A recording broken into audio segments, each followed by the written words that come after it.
खास कार्यक्रम इनसाइड राजतंत्र में आप सभी का स्वागत है। मैं हूं आपके साथ सुनीता पटेल। इनसाइड राजतंत्र में हम बात करेंगे राजनीति और ब्यूरोक्रेसी के फैसलों की इनसाइड जानकारी की, खुलासा करेंगे कि आखिर इन फैसलों के अंदर की वजह क्या है। और हमारे साथ न्यूज वर्ल्ड के पॉलिटिकल एडिटर उमेश निगम हमारे साथ रहेंगे। तो खबरों की इनसाइड स्टोरी का करते हैं सिलसिला शुरू।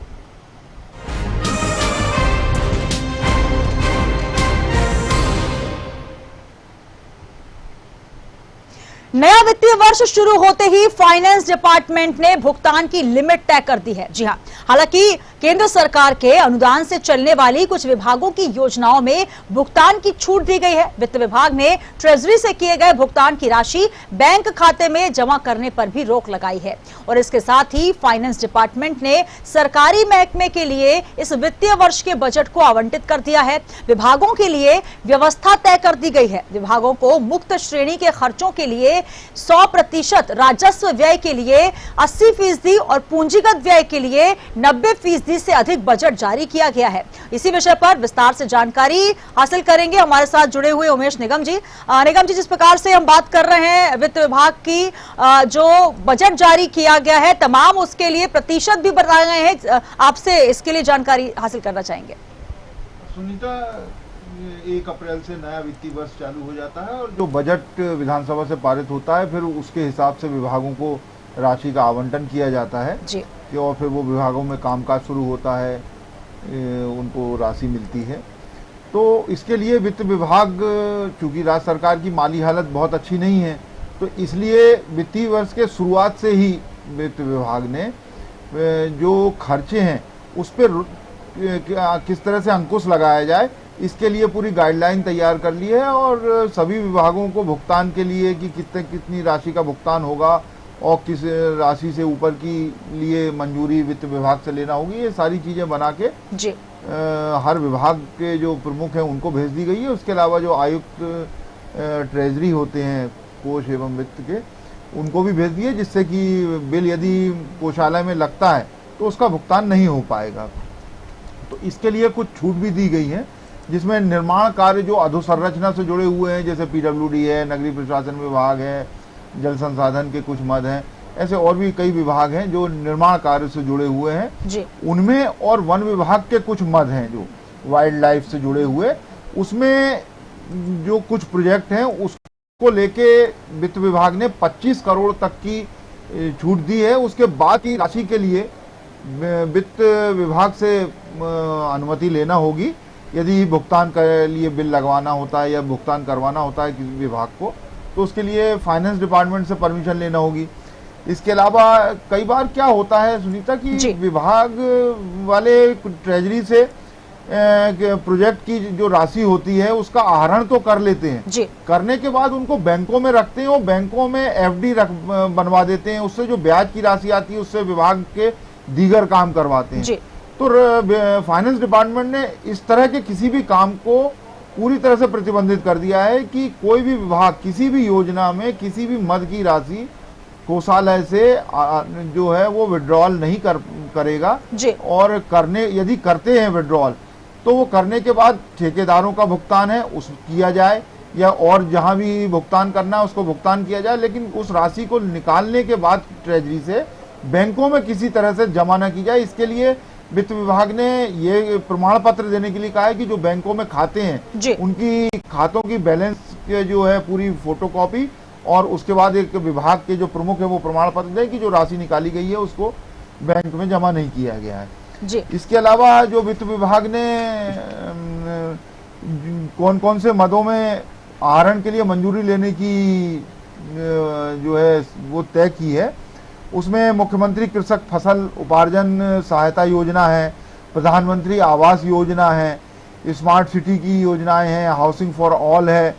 इसके अलावा जो नई भर्ती है, स्वच्छ भारत मिशन है, मध्य प्रदेश समाज कल्याण बोर्ड के अनुदान है, ये सारी और भी ऐसे बहुत सारी योजनाएं हैं जिनके लिए वित्त विभाग ने ये तय कर दिया है कि इनके लिए मंजूरी ली जाएगी।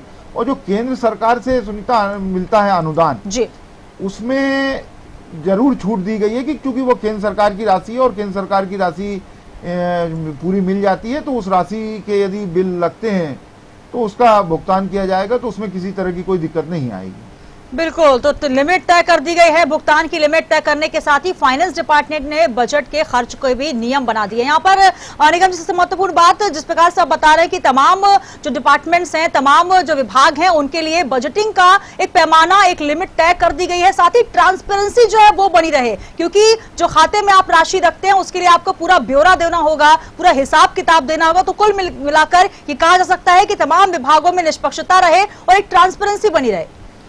सुनीता, बिल्कुल सही कहा कि ट्रांसपेरेंसी बनी रहे, इसके लिए वित्त विभाग ने भी कई कदम उठाए हैं और विभागों को निर्देश जारी किए हैं। ये पारदर्शिता बनाए रखने के लिए ये सारी चीजें की गई हैं कि जिससे किसी तरह की कोई गड़बड़ी ना हो। और सरकार की चूंकि माली हालत भी ठीक नहीं है, तो जो और विभाग हैं दूसरी जगह, वहां भी कामकाज में किसी तरह की दिक्कत नहीं आए, तो इसलिए भुगतान पे इस तरह के बैरियर लगाए गए हैं रोक रोक के भुगतान करने के लिए। इसके अलावा कुछ खर्चों को मुक्त श्रेणी में रखा गया है, जिसमें 100% जो भी बिल लगेगा उसका भुगतान किया जाएगा, जो जरूरी मद की श्रेणी में शामिल होते हैं, जैसे वेतन भत्ते हैं, मजदूरी है, न्यायालयीन डिग्री के मामले यदि आते हैं तो उसमें पूरी तरह कोषालय जो है वो भुगतान करेगा, बजट से पूरा भुगतान किया जाएगा। यदि किसी को छात्रवृत्ति दी जाना है उसमें कोई रोक नहीं है, उसमें 100% भुगतान किया जाएगा। इसी तरह शिष्यवृत्ति है, प्राकृतिक आपदा से जुड़े हुए मामलों में भी यदि भुगतान करना है उसमें कोई रोक नहीं लगाई गई है, उसके लिए छूट दी गई है। इसी तरह कर्ज की अदायगी यदि करना है किसी विभाग को और उसके लिए आहरण करना है बजट से, तो वो बजट में उसकी छूट दी गई है। इसके अलावा कुछ और अत्यावश्यक खर्चे हैं जो फाइनेंस डिपार्टमेंट ने उसमें छूट दी है जी। बाकी के जो पूरा जो 2021-22 का विधानसभा से जो बजट पारित हुआ था राज्य सरकार का 2,41,000 करोड़ का, इसके लिए पूरे नियम फाइनेंस डिपार्टमेंट ने तय कर दिए हैं कि जो पहले त्रैमासिक में कितनी राशि का आहरण कर सकते हैं, इससे ज़्यादा की राशि का आहरण नहीं किया जा सकता है। इसके बाद दूसरे त्रैमासिक में कितना होगा, तीसरे त्रैमासिक में कितने करेंगे, ये सारी लिमिट पूरी तय कर दी गई है हर विभाग के लिए कि कितनी कितनी राशि निकाली जाएगी। ये फाइनेंस डिपार्टमेंट ने पूरा सब तैयार करके सभी विभागों के प्रमुखों को ये निर्देश जारी कर दिए। बिल्कुल, तो लिमिट तय कर दी गई है और साथ ही मुक्त श्रेणी के लिए 100% का जो है वो आवंटित किया गया है बजट। तो बहुत ही अच्छी जानकारी निगम जी आपने यहाँ दी। वो तमाम विभाग जो हैं अब निष्पक्षता के साथ काम कर पाएंगे, बैंक में कोई राशि नहीं रखी जाएगी और एक लिमिट के साथ काम करना होगा। और चलिए अब बढ़ेंगे अगली खबर की ओर, बात करेंगे एक और प्रशासनिक खबर की। प्रदेश में जो बाढ़ की विभीषिका से जानमाल की हानि को बचाने के लिए state disaster command and control centre की स्थापना की जा रही है। इस कमांड एंड कंट्रोल सेंटर में नदी एवं जलाशय के वाटर लेवल, वाटर डिस्चार्ज और रेनफॉल के पिछले कई वर्षों के आंकड़ों का अध्ययन और सर्वे कर एक्शन प्लान बनाया जाएगा। तो आइए इस विषय पर हम फिर से जानकारी हासिल करते हैं। हमारे साथ निगम जी जुड़े हुए हैं। निगम जी, जिस प्रकार से हम बात कर रहे हैं कि मुख्यमंत्री Shivraj Singh Chouhan state disaster command and control centre का उद्घाटन करने वाले हैं 30 जून को, क्या कुछ इसकी विशेषता रहेगी, किस प्रकार से ये वर्क करेगा? जी हाँ सुनीता, मुख्यमंत्री शिवराज सिंह चौहान के निर्देश पर ही ये जो है डिजास्टर कमांड और कंट्रोल सेंटर बनाया जा रहा है। और इसकी विशेषता ये होगी कि इसमें जो है नदी और जलाशय, इनके वाटर लेवल, वाटर डिस्चार्ज और रेनफॉल, इसके अलावा पिछले 5 साल के पूरे आंकड़े इकट्ठे किए जाएंगे और भी उससे पुराने आंकड़े इकट्ठे किए जा रहे हैं, कि जिससे ये देखा जाएगा कि किस तरह का ट्रेंड रहता है और कहाँ किन किन क्षेत्रों में बाढ़ हमेशा आती है और बाढ़ की विभीषिका से उस क्षेत्र को जान माल की हानि होती है। तो इस जान माल की हानि को रोकने के लिए ये कदम उठाए जा रहे हैं। तो इसके फिर विश्लेषण होगा और उसके हिसाब से फिर इसका एक्शन प्लान तैयार किया जाएगा कि कहाँ किस तरह के बचाव के इंतजाम किए जाएं, कहाँ कौन कौन से और दूसरे उपाय किए जा सकते हैं जिसके कारण लोगों को बाढ़ का जो वहाँ है सामना नहीं किया जाए, या तो विस्थापन किया जाए, या विस्थापन नहीं कर रहे हैं तो और क्या किया जा सकता है कि जो जलाशय हैं, नदी हैं या बांध हैं, इनके जो बहाव है इसको किस तरह से नियंत्रित किया जाए जो बाढ़ के समय, जिससे जान माल की कोई हानि नहीं हो। तो इसके लिए जो कंट्रोल एंड कमांड सेंटर तैयार हो रहा है, जिसका मुख्यमंत्री शिवराज सिंह चौहान 30 जून को इसी साल उद्घाटन करेंगे।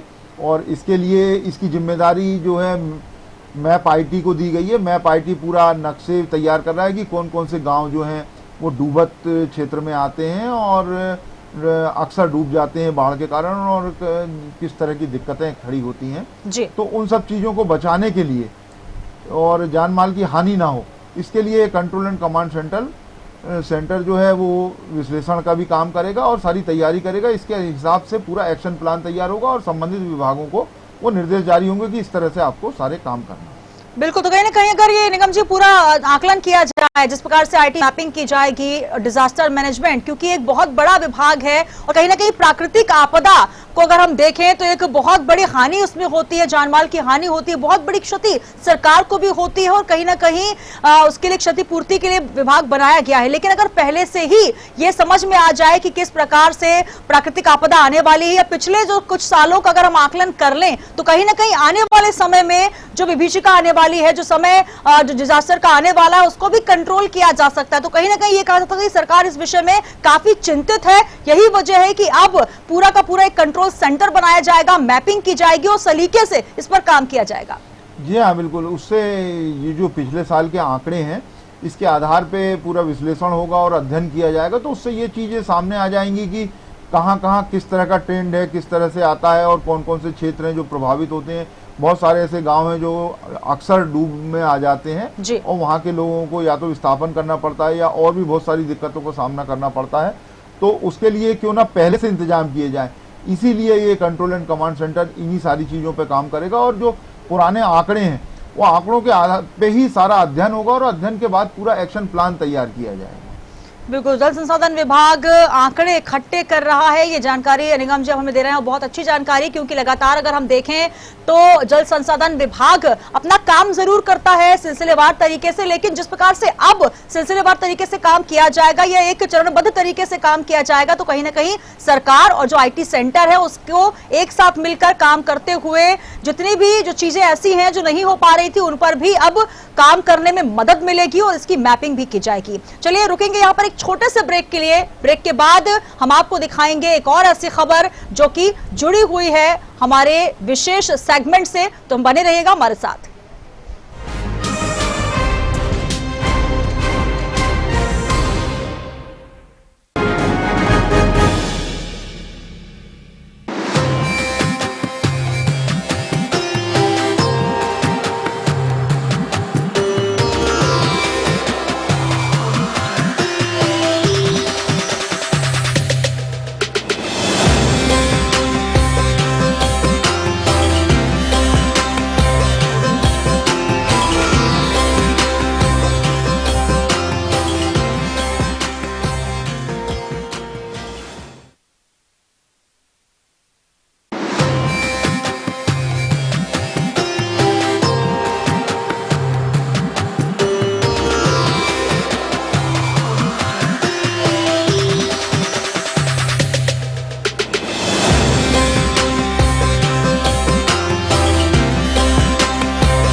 ब्रेक के बाद एक बार फिर आपका स्वागत है हमारे विशेष कार्यक्रम में, और अब चर्चा करेंगे प्रशासनिक खबर की। जी हां, आमतौर पर मेधावी छात्रों को ही पुरस्कृत करने की परंपरा रही है, लेकिन अब मेधावी छात्रों के साथ ही मोटिवेशन के लिए उनके अभिभावकों को भी पुरस्कृत किया जाएगा और इस काम को राज्य शिक्षा केंद्र अंजाम देगा। राज्य शिक्षा केंद्र ने इसके लिए पूरी योजना तैयार कर ली है। पुरस्कृत करने के लिए होने वाले खर्च के लिए बाकायदा स्कूलों को राशि का आवंटन भी किया जा रहा है। तो आइए इसी विषय पर हम जानकारी लेंगे। हमारे पॉलिटिकल एडिटर उमेश निगम जी हमारे साथ जुड़े हुए हैं। उमेश निगम जी, बहुत अच्छी पहल, क्योंकि कहा जाता है कि जो पहली शिक्षक होती है वो माता होती है और घर से ही बच्चे जो है वो संस्कारों को सीखते हैं, कैसे शिक्षा ग्रहण करनी है उसको सीखते हैं। और अगर माता पिता को मोटिवेशन के लिए पुरस्कृत किया जाए तो कहीं ना कहीं बच्चों का ही मनोबल बढ़ेगा। जी हाँ, ये बिल्कुल सही कहा आपने कि जो अभिभावक और जो पालक होते हैं वो सबसे पहले शिक्षक होते हैं और वही मोटिवेट करते हैं कि बच्चे जो हैं वो स्कूल जाएं और स्कूल में पढ़ाई करें। तो इसी मोटिवेशन के लिए राज्य शिक्षा केंद्र ने एक योजना बनाई है कि आमतौर पर मेधावी छात्र तो पुरस्कृत किए जाते हैं अलग अलग स्तर पे, लेकिन कभी अभिभावकों को जो है पुरस्कृत करने का उसके लिए कोई ऐसा प्रावधान नहीं था। तो राज्य शिक्षा केंद्र ने इसकी शुरुआत करी है और इसमें जो है इसके पीछे जो राज्य शिक्षा केंद्र का उद्देश्य है वो ये भी है कि जो अभिभावक हैं वो ज़्यादा से ज़्यादा अपने बच्चों को शिक्षा के लिए प्रेरित करें और स्कूलों में जो है एडमिशन बढ़े और शिक्षा के प्रति लोगों की जो है रुचि बढ़े और जागृति आए। तो इसीलिए ये कदम उठाए गए जिससे कि पालकों को भी मोटिवेशन को पुरस्कृत किया जाएगा। तो इसके लिए जो है वो पूरे राज्य शिक्षा केंद्र ने एक गाइडलाइन तैयार करी है कि किनको पुरस्कृत किया जाएगा। इसमें 95% जिनकी उपस्थिति होगी स्कूलों में पूरे सत्र में, तो उनको उनके अभिभावकों को पुरस्कृत किया जाएगा। साथ में ही उन छात्रों को भी पुरस्कृत किया जाएगा जिनके 95% उपस्थिति है। इसके लिए कक्षा 1 से लेके 8 तक के हर कक्षा के एक छात्र को और एक बालक को एक बालिका को पुरस्कार के लिए इसमें शामिल किया जाएगा। और चूंकि सुनीता ये पहला कोविड का साल है, कोविड वाला साल है, तो इसमें स्कूल लगे नहीं हैं, तो इसलिए इसमें ऐसा अभी प्रावधान किया गया है कि इस सत्र के लिए केवल कि इसमें उपस्थिति की बजाय जो है जो छात्रों की प्रतिभा है उसके आधार पर छात्रों को भी पुरस्कृत किया जाएगा और उनके अभिभावकों को भी जो है मोटिवेशन के लिए पुरस्कृत किया जाएगा। चूंकि ये कोविड का साल था और इसमें जो है वर्क टू होम के तहत ऑनलाइन शिक्षा बच्चों ने भी घर पे ही हासिल करी है। इसके लिए बच्चे स्कूल में नहीं गए, तो उपस्थिति ऐसे में किसी की पता नहीं की जा सकती कि कितनी उपस्थिति रही, क्योंकि उपस्थिति तभी उसका आकलन किया जाएगा जब वो स्कूलों में जाएंगे। तो स्कूल में जाना हुआ नहीं है, तो इसलिए केवल इस साल के लिए छूट दी गई है कि इस साल प्रतिभा के आधार पर पुरस्कृत किया जाएगा। बाकी के सालों में हर साल केवल और केवल उपस्थिति के आधार पर किया जाएगा, जिससे ज़्यादा से ज़्यादा छात्र एडमिशन ले सकें, ज़्यादा से ज़्यादा अभिभावक अपने बच्चों को स्कूल में भेजें पढ़ने के लिए और मोटिवेट करें। तो इसलिए पालकों को भी पुरस्कृत किया जाएगा और छात्रों को भी पुरस्कृत किया जाएगा। तो बहुत ही अच्छी ये योजना सरकार के द्वारा जो है वो निगम जी चलाई जा रही है, क्योंकि कहीं ना कहीं अगर बच्चे कुछ पढ़ना चाहते हैं, कुछ कर दिखाना चाहते हैं, तो माता पिता भी उनका सपोर्ट करें और माता पिता के सपोर्ट से ही जो है वो बच्चे आगे बढ़ते हैं। तो कहीं ना कहीं दोनों ही इस बात के हकदार होते हैं कि सम्मान दोनों को ही मिले। और जिस प्रकार से जो योजना है यहाँ निगम जी, सम्मान के रूप में जो उनको राशि नहीं दी जा रही, बल्कि कोई ऐसा सम्मान जो चीजें मिल रही है वो बच्चों की उपयोग की ही है। जो माता पिता बच्चों की पढ़ाई के लिए जो सामग्रियां खरीदते हैं वही चीजें उनको उपहार स्वरूप दी जाएंगी। तो कहीं ना कहीं ये शासन प्रशासन की एक बहुत अच्छी पहल के तौर पर देखा जा रहा है। जी हाँ, बिल्कुल। जो उनको उपहार के तौर पे जो चीज दी जाएगी उसमें स्केच पेन है, पेंटिंग के सामान है और बस्ते हैं, ऐसी ही सारी चीजें जो उनके उपयोग की हैं और जो सब उनके काम की चीजें हैं, छात्रों से जुड़ी हुई और वो शिक्षा से जुड़ी हुई भी सारी चीजें हैं, तो वो सारी चीजें दी जाएंगी। और इसी तरह जो अभिभावकों को भी दिया जाएगा। मोटिवेशन के लिए अभी तक ऐसा कोई प्रावधान नहीं था, कोई ऐसा वो नहीं था कि जो अभिभावकों को भी दिया जाए। ये एक बहुत सराहनीय और अच्छा कदम राज्य सरकार ने उठाया है, जिससे कम से कम स्कूलों में छात्र छात्राएं जो हैं वो पढ़ने के लिए जाएंगे, अधिक से अधिक संख्या में जाएंगे। जो साक्षरता का प्रतिशत है वो काफ़ी बढ़ेगा। केंद्र सरकार भी इसको लेके मानव संसाधन मंत्रालय काफ़ी प्रयास कर रहा है। उसके बाद राज्य सरकार भी इस दिशा में ये एक नए कदम उठाया है। तो ये देखते हैं आगे आने वाले दिनों में समझ में आएगा कि कितना कारगर साबित हुआ, लेकिन ये एक बहुत अच्छी सराहनीय पहल है। बिल्कुल सराहनीय पहल है। राज्य शिक्षा केंद्र की तरफ से योजना बनाई गई जिसमें अभिभावकों को भी सम्मानित किया जाएगा, क्योंकि छात्रों को सम्मान तो अभी तक मिलता आ रहा था, लेकिन जब अभिभावक भी सम्मानित होंगे तो कहीं ना कहीं मनोबल बच्चों का भी बढ़ेगा, अभिभावकों का भी बढ़ेगा और एक नई परिपाटी यहाँ निगम जी जो देखी जाएगी। क्योंकि ये माना जाता है कि अगर बच्चे मनोबल बढ़ाते हैं माता पिता का, अपने नंबर अच्छे लाकर या फिर कक्षा में सर्वाधिक अंक हासिल करके, तो कहीं ना कहीं माता पिता का भी जो सीना है वो गर्व से चौड़ा हो जाता है। और अगर बच्चों के साथ साथ माता पिता को भी सम्मानित किया जाएगा तो बच्चों में भी कुछ कर दिखाने की इच्छा, एक ललक देखी जाएगी। जी हाँ, बिल्कुल सही कहा आपने। तो इससे क्या होगा कि जिस तरह के बनाए तो जो अभिभावक हैं, जो पालक हैं बच्चों के, तो वो भी मोटिवेट और होंगे और उनमें भी उत्साह आएगा, वो दूसरों को मोटिवेट करेंगे। तो इससे जो है शिक्षा का स्तर भी सुधरेगा और जो बच्चे स्कूलों में नहीं जा पा रहे हैं शिक्षा लेने के लिए, वो स्कूलों तक पहुंचेंगे और शिक्षा प्राप्त करके एक अच्छे नागरिक बन सकेंगे। बिल्कुल। तो किस प्रकार से शिक्षा के स्तर को और अधिक उच्च बनाया जाए, इसके लिए एक और सराहनीय पहल राज्य शिक्षा केंद्र ने शुरू की है और इसके लिए अब अभिभावकों को भी सम्मानित किया जाएगा। बहुत शुक्रिया निगम जी, बहुत अच्छी जानकारी आपने हमारे तमाम दर्शकों के साथ साझा की। तो आज हम जिक्र कर रहे थे तमाम ऐसी सेगमेंट की जिसको लेकर हमने आज चर्चा की है। तो इनसाइड राजतंत्र में आज बस इतना ही। कल हम फिर मिलेंगे राजनीति और ब्यूरोक्रेसी के कुछ नए फैसलों की इनसाइड स्टोरी के साथ। तब तक के लिए हमें दीजिए इजाजत और आप बने रहिए हमारे साथ।